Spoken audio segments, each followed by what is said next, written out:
In this video, I want to look at a crucial aspect of your novel that you'll need to nail in the opening pages if you don't want the reader to abandon your book.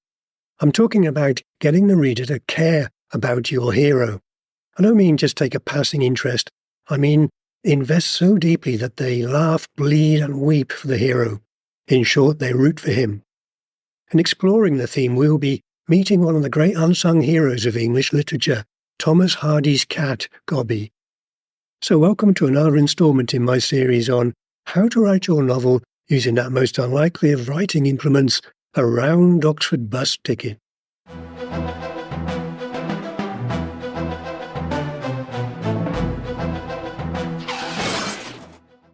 Now, for some inspiration, I'm taking the bus down to Jericho in Oxford, following in the footsteps of Thomas Hardy. This is where we're heading, the Jude the Obscure Tavern in Jericho, named after Hardy's novel, Jude the Obscure. Now, the reason we need the reader to bond with the hero is simple. Novels are emotion delivery machines. Readers crave the rich emotional experience of being immersed in a novel and experiencing every conceivable shade of joy and delight, the heartache and the heartbreak. And there's a simple formula we can use to deliver the emotional experience to the reader. Firstly, we present them with a hero. Then we give the hero a goal of great personal importance, a quest, if you like. Then we, the author, continually thwart the hero in realizing his goal. We constantly raise and dash his hopes and rain down all sorts of misfortune on the hero. And then, and this is the crucial part, we make the reader identify with the hero so the reader experiences vicariously what the hero is going through, as if the misfortune were his own. So, when David Copperfield is thrashed by his stepfather, we, the reader, feel as if we have been thrashed too. There are numerous techniques for getting us to identify with the hero. We can give him the qualities we admire, such as good looks, wit, wisdom, courage, or we can make him a maverick or a rebel. But one of the most common methods is to make us feel sorry for the hero. What do Oliver Twist, David Copperfield, Smike from Nicholas Nickleby, Little Nell from the Old Curiosity Shop, Pip from Great Expectations all have in common? They are all orphans. I counted about 15 in the novels of Charles Dickens.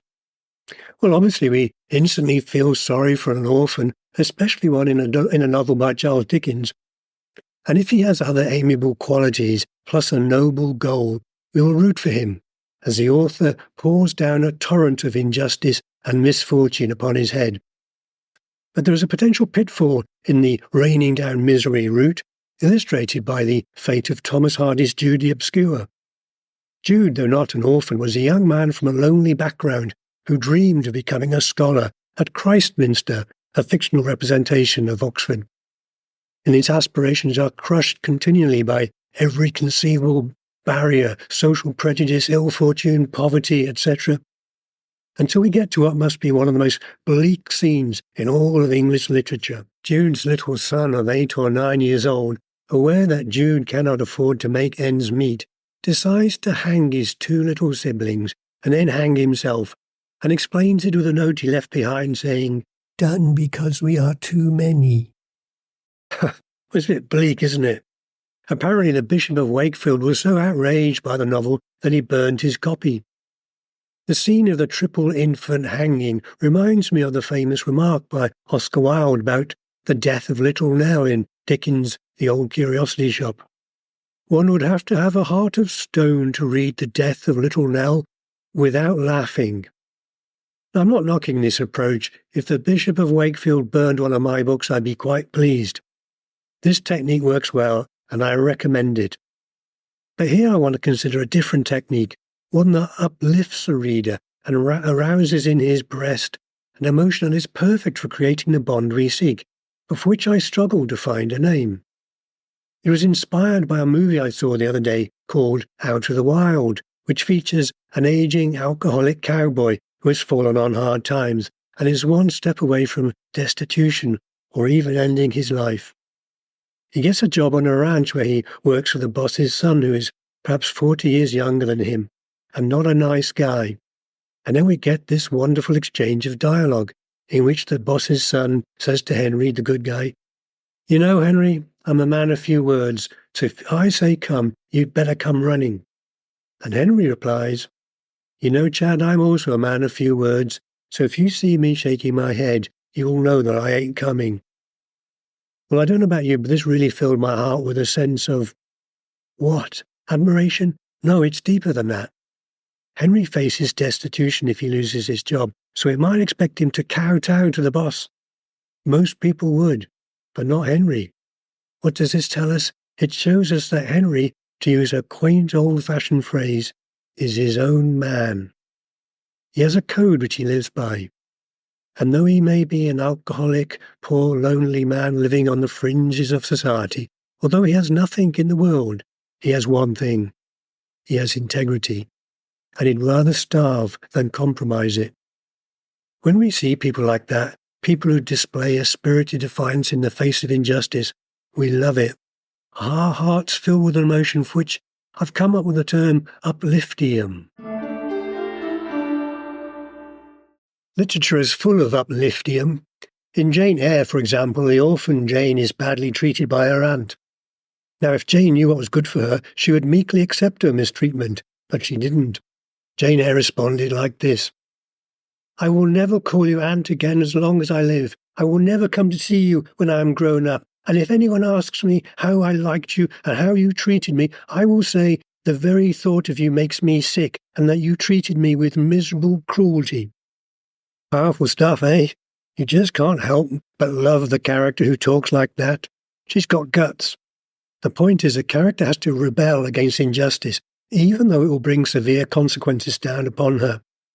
When Oliver Twist asks for more, he does it on the behalf of all the half-starved children in the orphanage, and he knows he'll be terribly punished.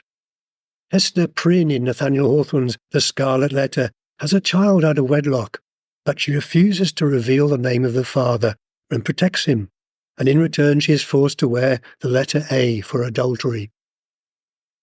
And if you can get the act of spirited defiance in early, as with Oliver Twist asking for more, then you have the reader in the palm of your hand. And it really isn't difficult to do. Well, as for Jude, as the title suggests, he remained in obscurity. He died alone, sick, lonely, all his dreams having come to naught. But no such dim obscurity for Hardy. An astonishing event took place after he died, which involved his cat, Cobby. I'll tell you about it after this short commercial break. Yes? Who is it? The Grim Reaper. What do you want? Your soul. I've come to reap you. But I haven't finished my novel. You should have thought about that sooner. Get your hat and coat. But no, my novel. I haven't finished my novel. No, babe, you don't understand. I meant to finish my novel. Don't let this happen to you.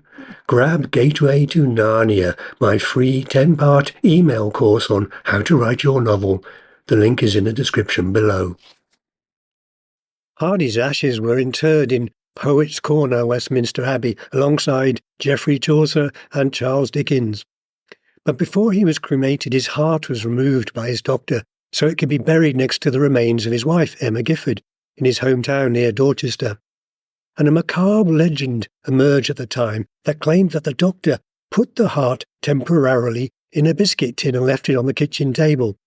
And later, when he found Thomas Hardy's cat, Cobby, guiltily licking his red paws, he realised to his horror the cat had eaten the heart.